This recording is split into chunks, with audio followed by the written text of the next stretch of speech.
This podcast is for informational purposes only and should not be considered medical or health advice. This podcast is not intended to replace professional medical advice, nor have the statements been evaluated by the US FDA or similar international bodies. We are not responsible for any losses, damages, or liabilities that may arise from the use of information shared during this podcast.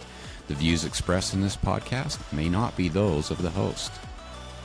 Greetings, health and human enthusiasts, and welcome to the Regaining Health and Humanity podcast. I'm your trusted guide, Dr. Scott Johnson, and I'm both humbled and thrilled that you've chosen to join me on this fearless pursuit of knowledge and inspiration. My mission is to elevate your well-being naturally, arming you with evidence-based insights, revolutionary breakthroughs, and impactful health tactics. But that's not all. Together, we'll dive deep into the mysterious realms of human existence, unraveling the secrets of what makes us truly thrive. This podcast isn't just about information. It's a catalyst for change. Join me in confidently exploring potent natural solutions, cutting-edge health strategies, and igniting courageous conversations that cultivate meaningful connections and foster empathy for humankind. I'm here to empower you to unleash your extraordinary potential and lead a life jam-packed with boundless health and happiness. So get ready. Your extraordinary journey to boundless health and happiness starts now. Hello, listeners, and welcome to the Regaining Health and Humanity podcast. I'm your host, Dr. Scott Johnson, and I think I have a topic and guest today that you're going to love. There are many falsehoods perpetuated in modern medicine that keep us sick. So I've invited Dr. Robert Lufkin on the podcast to expose some of these lies and how we can overcome them. Dr. Robert Lufkin has served as full professor at both the UCLA and the University of California Schools of Medicine. In addition to being a practicing physician, he is the author of over 200 peer-reviewed scientific papers and 14 books that are available in 6 languages. Among his many inventions, including several patents in artificial intelligence, he developed an MR-compatible biopsy needle, which is used worldwide today as the Lufkin needle. He is active on social media with more than 250,000 followers. His most recent book, which I have a copy of right here, so we'll show you that, Lies I Taught in Medical School, is coming out June 2024. So welcome, Dr. Lufkin, and thank you for being on the podcast. Yeah, thanks, Scott. It's a real pleasure to be here today. First, I'd love to learn more about your story. What made you start to question what you had been taught and were teaching as a professor about Western medicine? Yeah, that's a great question. My background, as you heard from the bio there, is that I represent mainstream medicine. I'm not a conspiracy theorist or anything. I'm a product of the medical establishment. I've spent my whole career as a medical school professor and practicing medicine, seeing patients, and also I want to go on record saying that I believe Western medicine is unequaled in its ability to treat certain diseases. Right. It transformed our health and our public health in the 20th century with the treatments for many types of infectious diseases that have made all of our lives better. And even today, if I step out in the street and get hit by a bus, I'm going to want Western medicine to give me a transfusion, set my bones, repair my ruptured spleen, and literally save my life. But I think the problem is, and where Western medicine fails, is in the 21st century, 80% of our resources and 80% of the diseases we face are something called chronic diseases that appear to be very, very separate, very dissimilar, but actually I believe they have a common root cause, and we can talk about how we treat that. But I think the problem with Western medicine is when we try to apply the tools that were so effective in the 20th century for infectious disease and other things, pills and surgery, for these chronic diseases, they will help with the symptoms, and they may even save our lives acutely, but they oftentimes have little or no effect on the underlying disease. In other words, the underlying disease can continue to progress. But fortunately, there's something we can do, and that is our lifestyle. So what my personal journey was, I'd like to say that I, just wanted to make the world a better place. But actually I was forced to examine my own closely held beliefs about Western medicine when I was diagnosed with 4 of these chronic diseases. And I went to my doctors. I was prescribed prescription medicines for each one. And they basically said, you're going to be on these medicines for the rest of your life, so get used to it. And I had young daughters. I still have young daughters and I knew that wasn't going to end well. So it forced me to begin to examine what I believed and what many of my colleagues believed. And I realized there's a whole body of new evidence and research that indicates something very different than what I'd been teaching and what many of my colleagues are still teaching in medical school. And I implemented what I found in the research articles in my own life, and I was able to reverse those chronic diseases to the point that I got off the prescription medicines, and the doctors couldn't believe it. They thought there was something wrong with the labs, but it was a happy ending for me. And the purpose of this book is to make it available, make that knowledge available to other people, so that people who are facing these chronic diseases, which, let's face it, most adult Americans and worldwide have these chronic diseases, and they will get them sooner or later, and just let them benefit from what I learned, and hopefully they won't go down the same path that I did. Yeah, I love that story because I think my listeners, or at least readers of my books, would recognize I had a similar experience that drove me into natural health and natural medicine, which was being diagnosed with ankylosing spondylitis and not having it corrected with the Western treatment options, and in fact making some things worse with the medications I was prescribed, and able to reverse that and put it in remission through natural health really was what redirected me as well. So I love that we share that kind of origin story into looking at things from a different perspective. To set the stage properly for our discussion, I think it's important that our listeners understand the complexity of metabolism. Most people oversimplify metabolism as simply the way we digest food. However, metabolism is far more complex than this and involves hundreds of pathways and processes that sustain life. Will you share with us how this has become such an accepted metabolic lie in society and what metabolism really is? Yeah, when I learned about metabolism in medical school, it was just as you say. It was sort of a backwater area. It was how we digest food, where it's important, but there were only a few metabolic diseases that were identified that were rare, and they had specific metabolic defects. But few of us thought that metabolic disease or metabolic health would play much of a role in our future careers in medicine, unless we were very, very specialized. And that, my thinking about that has changed, and I think our knowledge about metabolism has changed due to some very relatively recent discoveries that have only been known for the last decade or two. Specifically, I mean, one of these I talk about in the book is a strange signaling molecule that's wasn't discovered till the end of the 20th century, and it's arguably, I would argue, it's the most important signaling molecule in all of biology, or certainly one of them. And to give you the evidence of how important it is, this protein is conserved over billions of years, all the way from yeast to human beings. So, and it provides it's a simple metabolic switch that basically it detects the presence of nutrients in an environment, either for a cell or for an organism.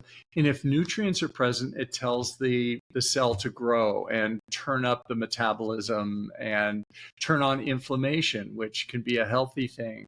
And then if nutrients are not present, the switch turns off and it turns down inflammation. It turns down growth and cellular hypertrophy. Instead, it turns on cellular repair, activating things like autophagy and repair of cells. And this basic metabolic switch, along with, as you say, hundreds of other pathways, but this one is certainly one to really pay attention to. This basic metabolic switch can be manipulated with our lifestyle, and our lifestyle drives this switch through nutrients and other factors. And we can also drive this switch with there are pills for this switch. There's one pill in particular that turns this switch into the repair autophagy state, which many people believe now is the healthier state, or we need more of it as we get older. When we're younger, we need more growth and cellular hypertrophy, which is healthy. Our bones grow, our brain matures, everything grows. But there's an important mechanism for longevity and all these chronic diseases where turning up this metabolic switch to the growth state, which is so beneficial for young humans, is actually disadvantageous for older humans, and actually drives not only the manifestations of aging, but all these chronic diseases that we're talking about. And just to lay them out, I mean, your audience, I'm sure, is familiar with them, but the spectrum goes all the way, starting with obesity, which, most Americans, most adults in the world are obese or overweight. Type 2 diabetes, most people are either pre-diabetic or diabetic. And then it goes on to hypertension, cardiovascular disease, which for you and I and most of our listeners, this statistically is what we will likely die of, is a heart attack. And then the list goes on. If we don't die of that, we may die of a stroke. The other disease on the list is cancer, and then Alzheimer's disease, neurodegenerative diseases. And I would submit that all of these diseases have a fundamental root driver in metabolic health, and reduced to a basic level is influenced very heavily by these metabolic switches, things like mTOR or TOR that we were just talking about. Yeah, and that is something that's been recently discovered, and since discovery, there's been a lot more research into it, and we continue to learn more, which is fascinating to follow and see what's happening there as we learn more about what maybe can activate it and what can regulate it. So, definitely a molecule to keep a close eye on. One thing I found interesting in your forthcoming book was that you asserted at one point that Western medical doctors have it all wrong in their approach to medicine, and that current standard medical practices are killing us. And can you explain a little bit more about what you mean by this?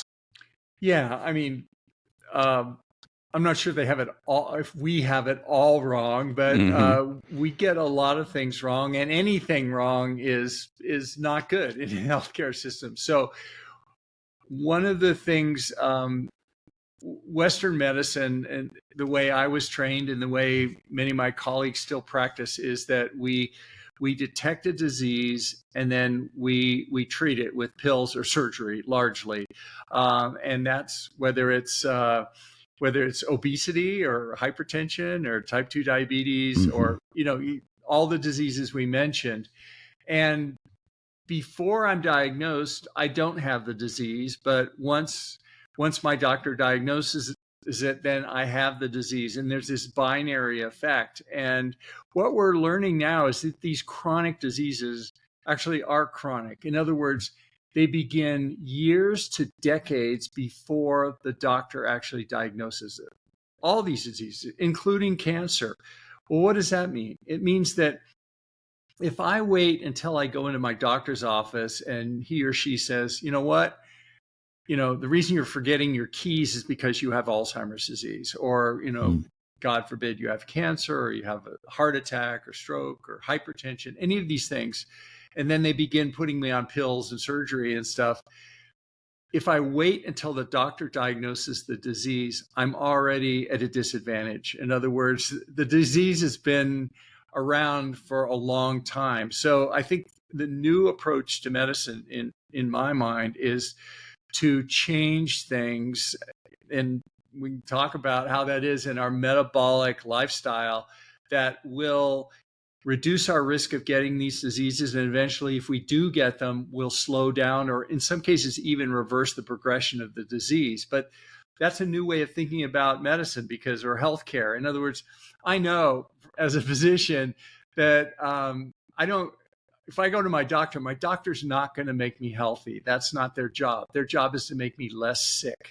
Mm-hmm. And if I want to be healthy, I need to do that for myself as a patient. And this is kind of a new way of looking at things, and that the responsibility today, largely for prevention, is on the patient, because we're the ones that are there for years or decades before the diagnosis. And if we do our prevention well enough, we'll push that diagnosis further and further down the line, where we don't need the doctor to come in and start, diagnosing things and progressing and prescribing things.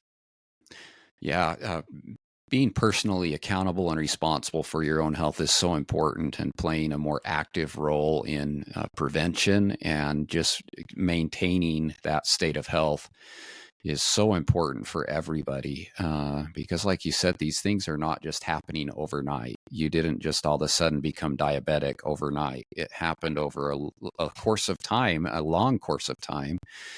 And so we have to be more vigilant in looking at our health, even before we start to maybe feel some of the symptoms or the effects of that.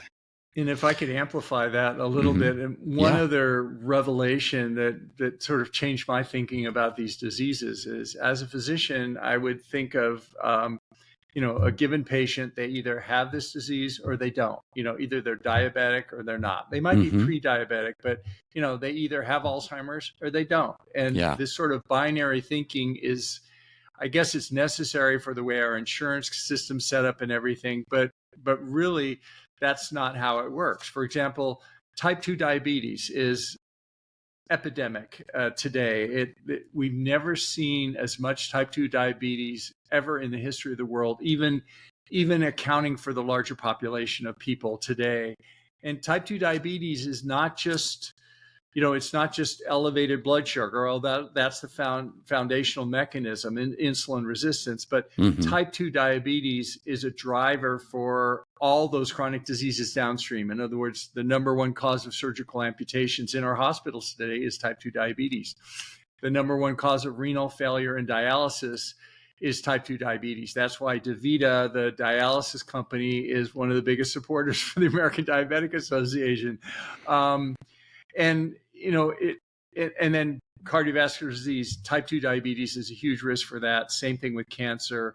Alzheimer's disease is already referred to as type 3 diabetes because of the same thing. But the point is, diabetes is very serious, and it's a very scary disease. The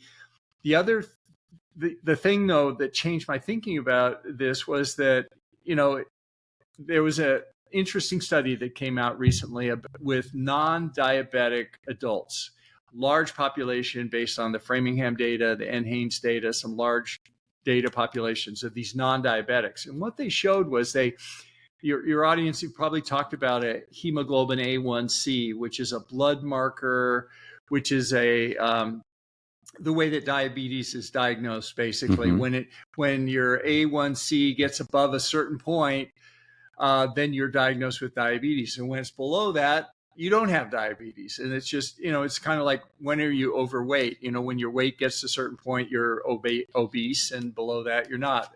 So a similar thing with diabetes. Okay, fair enough. So, but in these non-diabetic adults, they plotted hemoglobin A1C versus age.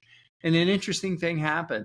the older the people were, the higher the hemoglobin A1C went. In other words, it kept going up and up and up. So what does that tell? What did that tell me? Well, it changed my thinking about diabetes and ultimately about all these diseases. But I now think of diabetes sort of like gray hair, you know. In other words, if I live long enough and I don't die of something else, my A1C is eventually going to cross over to type 2 diabetes range. So most, if not all of us, are on the path to insulin resistance and type 2 diabetes. So what does that mean? It means that the choices I make today, the lifestyle choices and the choices I make, will be as if I was pre-diabetic or if I'm going to be a diabetic. And the great thing about type 2 diabetes is, the American Diabetic Association will tell you to take metformin and insulin and these drugs. And of course you should, to control the acute effects of the diabetes, and the high blood sugars. But one thing they don't mention much on the website is that there are now prospective controlled studies that show that many, if not most people with type 2 diabetes can reverse their type 2 diabetes by changing their diet and actually changing the foods they eat. And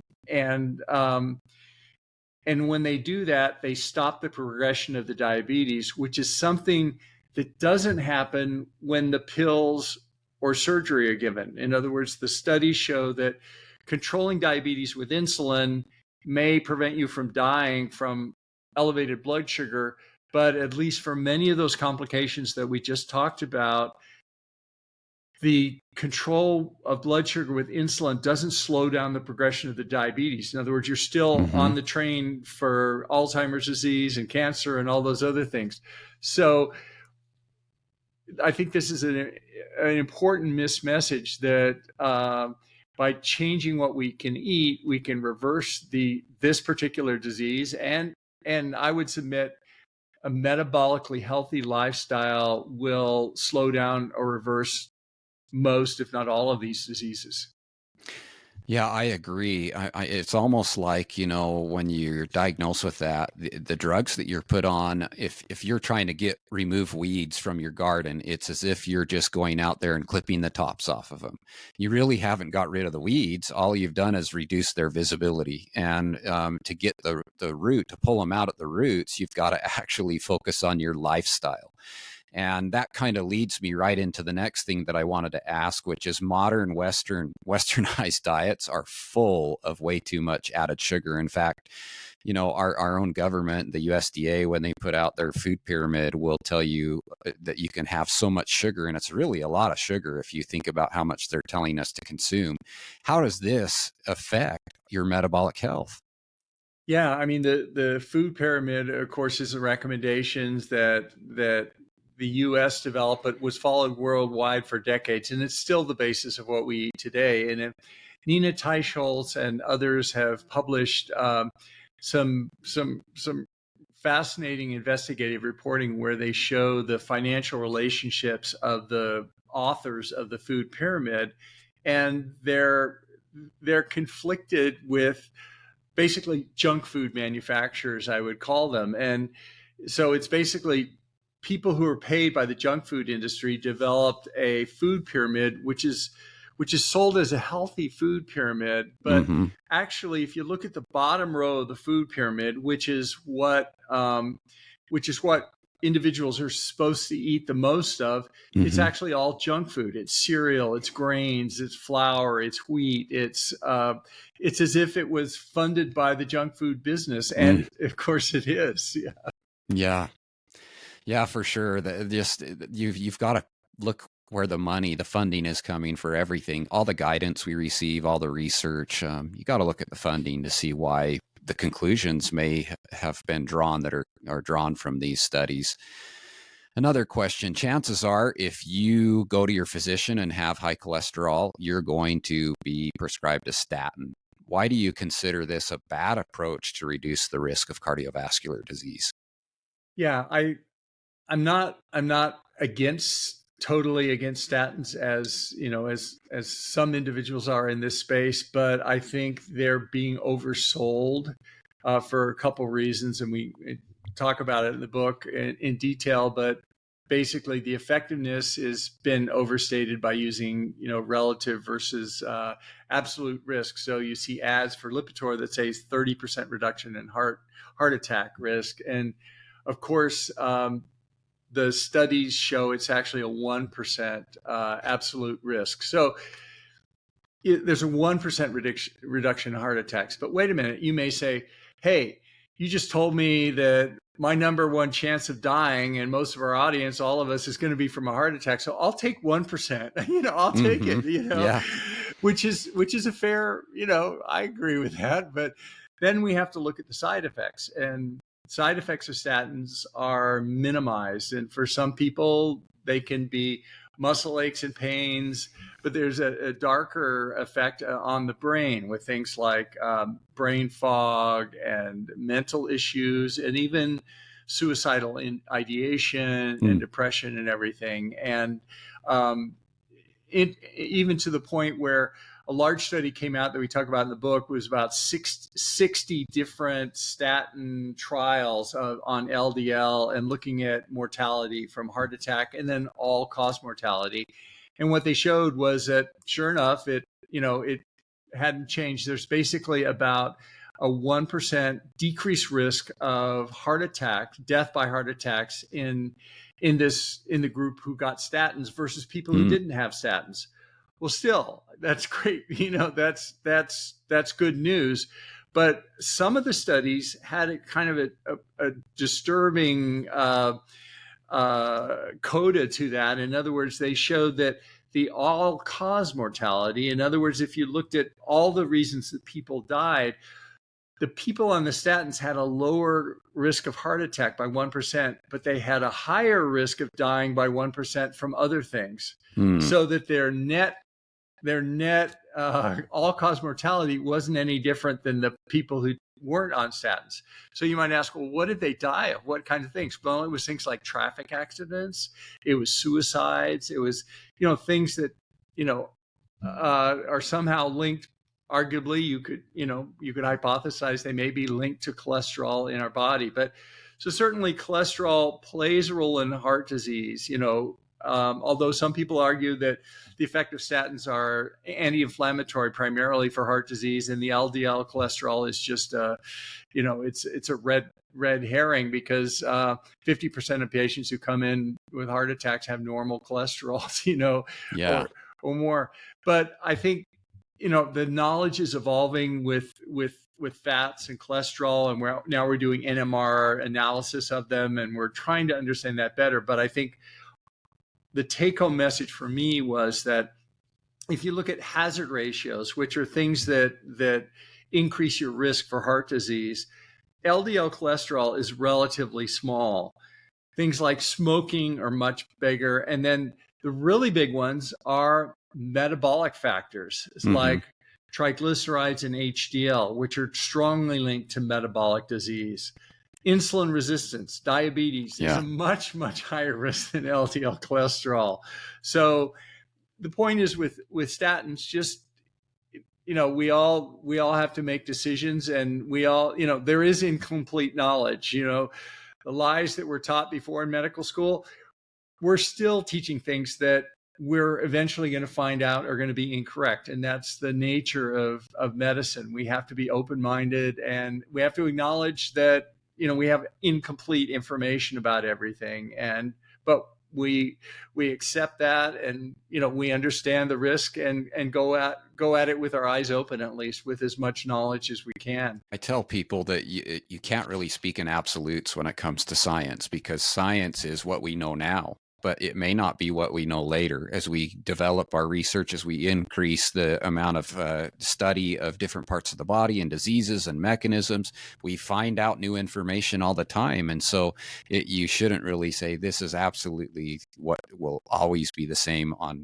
a lot of the topics, because it's going to change in the future. Yeah, I love that this was acknowledged even 120 years ago. And there's a quote, one of the greatest physicians of all time, Sir William Osler, addressed graduating medical students. And he basically said, this was the day they became doctors. And he said, basically 50% of what we've just taught you is wrong. Yeah. But unfortunately, we don't know which half. Yeah. Yeah, that makes it challenging to practice medicine for sure. But you kind of touched on this already with mental health, but I think some of my listeners and audience may be surprised to learn mental health has a strong correlation with metabolism. Will you explain this connection and some key strategies to improve mental health by emphasizing your metabolic health? Yeah, and I want to give a shout out to Chris Palmer, who wrote a great book called Brain Energy that speaks about this, and also Georgia Ede has another book of similar things. They're psychiatrists who are pushing the frontiers about mental health and metabolic health. Mm-hmm. What Chris did, Chris works at Dr. Palmer's a psychiatrist. He works at Harvard Hospitals out in McLean outside of Boston.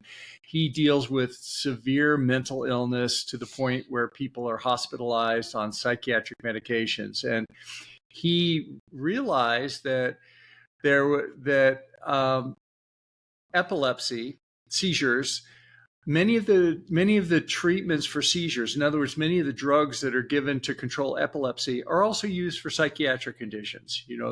They're brain acting things. And so he wondered, given the similarity of the treatments, he then went back to perhaps the oldest accepted treatment for seizures is to fast.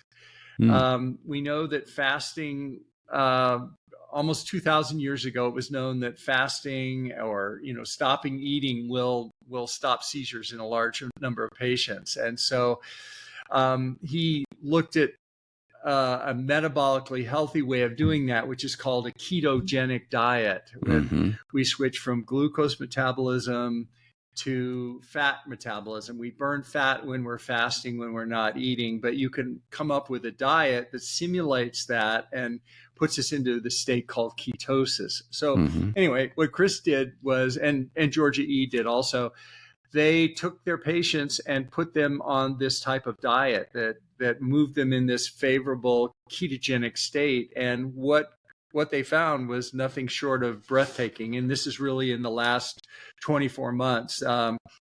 They showed that for some patients, not all patients by any means, but for some patients, the results were dramatic. In other words, where they would get off medicines, they'd leave the hospital, and they'd go back to their families and have a job, return to society just through the diet. And I remember asking Chris about it. I said, Chris, how do you know it's the diet? I mean, there could be so many things. I mean, I want to believe, but how do you know? He said, well, Mr. Jones is a schizophrenic patient of mine. And for your listeners, the classic symptom of schizophrenia, of this type of mental illness, is voices. They talk to us, and that indicates this type of mental illness. And he says, Mr. Jones basically went out of the hospital. He went back to his family. He has a job now. He's off all medications, but he's on this ketogenic diet. And I said, well, how do you know it's the diet? And he says, well, Mr. Jones tells me. He says he knows when he starts eating junk food and gets out of ketosis that the voices start talking to him again. And he knows he needs to get back into ketosis, and he does, and the voices go away. So it's truly revolutionary. This a study now has been completed at Stanford University, a controlled study with ketogenic diets and mental illness, unrelated to the work of these other two. And so more and more centers are reproducing this. And the amazing thing is a couple things. One, this metabolically healthy diet, this ketogenic diet, also affects seizures, as we talked about. It also, in some, not all patients, reverses Alzheimer's disease and the mental issues. It also is now used in cancer therapy as adjunctive therapy. It's also used in, hypertension to lower the blood pressure, for cardiovascular disease. It has beneficial effects for type 2 diabetes. It basically reverses type 2 diabetes, because that's the type of diet you need to reverse type 2 diabetes. And obesity, one of the side effects of the ketogenic diet is you burn your fat. And so people lose weight in a healthy way. So that's the first thing. It's this metabolically healthy. diet not only affects mental illness, but affects all of the chronic diseases. And that's what we mean by getting to the root cause. But the other fascinating thing that struck me is you wonder, well, if junk food and this being metabolically healthy can literally make us crazy, which is, what this is shown for some people, I can't help but wonder for you, me, and others, maybe we don't have clinical mental illness, but every one of us deals with, anger, depression, anxiety when we're dealing with our kids, our loved ones, our coworkers, our bosses, our employees. And you can't help but wonder how metabolic imbalance is affecting our mental state. We live in a world now where, politics are so polarized. Republicans don't even talk to Democrats anymore when they used to go out and socialize and everything. You wonder what effect it's having on the world with all these things. So anyway, just throw that out there. Yeah, you mentioned Alzheimer's disease and its correlation earlier, and just a minute ago. That is supposed to triple. It's expected to triple in the next 25 years, or roughly, which is scary for a lot of people, especially if you've seen a loved one die with that terrible condition. So as you mentioned earlier, it's starting to be called type 3 diabetes now because of its link to poor metabolism in the brain.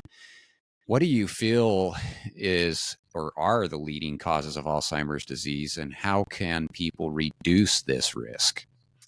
Yeah, Alzheimer's disease is different than all the chronic diseases we've talked about, in that it represents the ultimate failure of the medical research establishment worldwide. If you think about it, we've had decades of time and essentially unlimited financial resources to come up with any kind of pill or surgery. Everything else has a pill or surgery. It may not actually reverse the underlying disease, but it can treat the symptoms.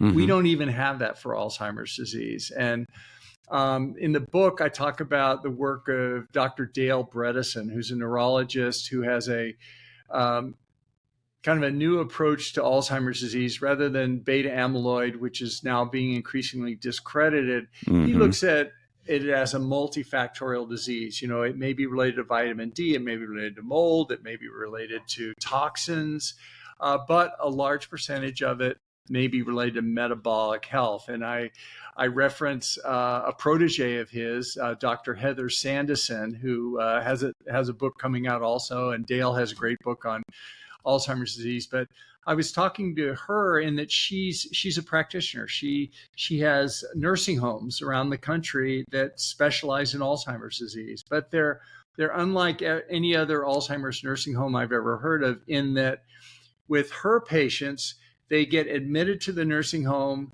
and then for many of them, they go home. In other words, they get better and they go home, which is not the usual story with Alzheimer's disease. Usually It's a one-way street. You go to a memory care unit, and then you go to there and there and there. I mean, I know my mom went through it many years ago, and I'm sure many of our listeners have experiences with it as well. So talking to Heather, I said, what's your secret, or what do you do at these nursing homes that are so effective that you're able to, at least in some patients, reverse the disease that most nursing homes can't? And she said, well, a number of things, but we're talking about ketosis. One thing they do is put everybody on a ketogenic diet, just like Chris Palmer does for mental illness, or a metabolically healthy diet that puts them into the state of ketosis. So my same question to Heather is, well, how do you know it's the diet? How do you know it's the ketosis that helps these patients? And she goes, oh, well, very easily. I have Mr. Smith. His grandchildren come into the room when he's in ketosis. He smiles and hugs them and remembers all their names. He talks to them. I know when he's going out of ketosis, in other words, he leaves this metabolically healthy state, the children come in the room and he doesn't recognize them anymore, doesn't know their name, doesn't know who they are. I mean, it's vivid like that. So at least for certain patients, not all patients, but for certain patients, this can be this metabolic approach can be life transforming. If you had a patient or you had a friend or just somebody that you were going to talk to and tell them what are like maybe the top 3 things that they could make lifestyle adjustments or changes to improve their metabolic function and reduce the risk of these or even reverse chronic diseases, what would you tell them? Yeah, I mean, metabolic health involves several things in lifestyle. Probably the number one thing for most of us is our nutrition, because it's the medicine we put in our body every single day. So the things we can do about our nutrition that will have dramatic effects right away. But having said that, someone can completely change their nutrition to a healthy metabolic type eating style, but if they don't address sleep, not only quality and quantity of sleep, or they don't address exercise, both physical and mental exercise, or they don't address stress, and in particular mindset and a sense of purpose in their lives, then everything else will fail. So it's a matter of, I wish I could say, well, there's one thing you need to do, and that's, red light therapy or something. And all these things are beneficial, and everybody's a little different, and we all have different mechanisms in our body that are contributing to our metabolic unhealth. And the solution, the direct solution for one person may be slightly different than the others. But, in the book, I talk about all those areas, and I sort of go into detail for each one and the steps that I used and the steps that other people can use to hopefully benefit from it as well. I teach the people those foundational lifestyle choices, and that is so important for anything else to work. Even if you want to take a natural approach to something that's going on in your body and use an herb or an essential oil or a homeopathic medicine, whatever it is, those are going to work so much better if you have these foundational lifestyle things established. If you're sleeping well, if you're managing your stress, if you are getting that physical activity, if you're challenging your brain, if you're eating right, you have to do all of these things in order for really to get the maximum benefits from just about any therapeutic that you're going to employ in your healthcare. Many people are trying to find the secrets to living longer when they should really be focusing on living healthier for longer, or what most people are now calling health span. So many of our elderly population spend the last several years of their lives with significant health limitations, and these chronic conditions that decrease their quality of life are often considered a natural consequence of aging that they just accept. What would you say to people who want to increase their health span? Well, one of the penultimate chapter in the book is on longevity, and I didn't start off with the idea of writing a book about longevity, but it became very clear as I was diving into metabolic health and these chronic diseases that the same lifestyle choices that put us in a healthy metabolic state and decrease our risk of these chronic diseases, those are the same chronic diseases that determine, like we talked about, when we die and what our lifespan is.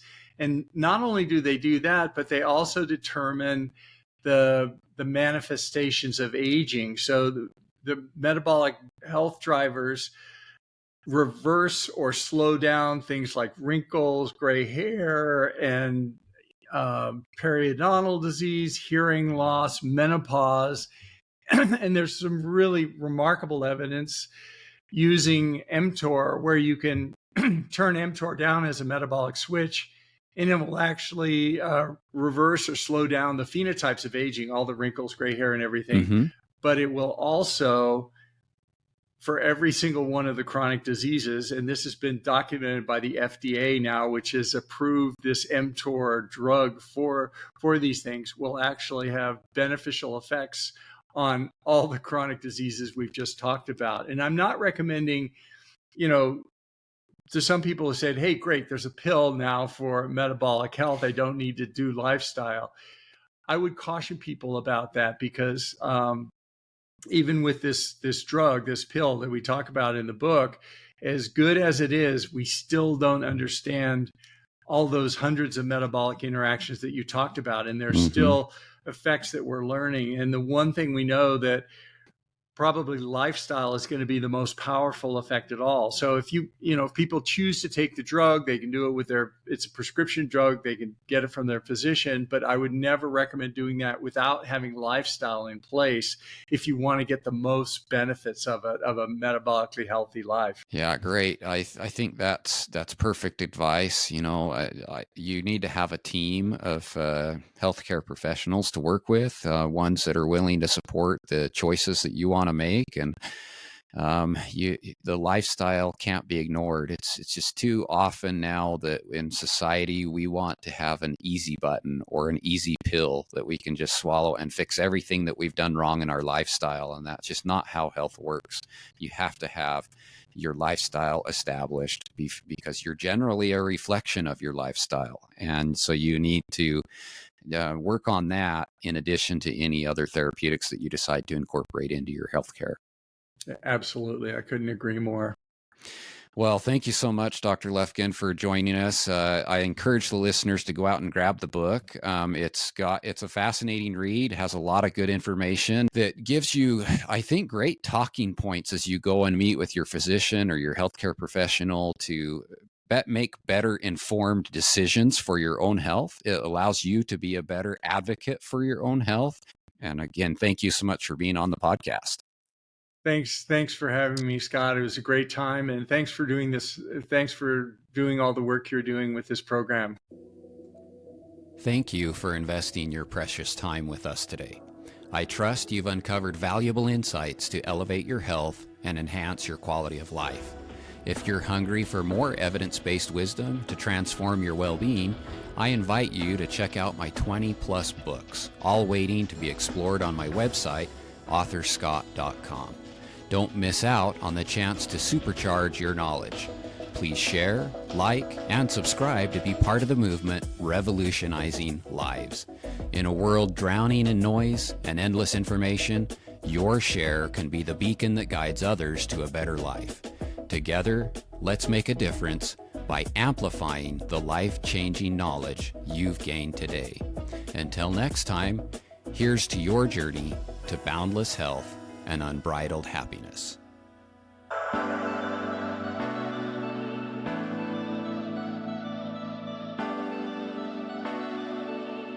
Say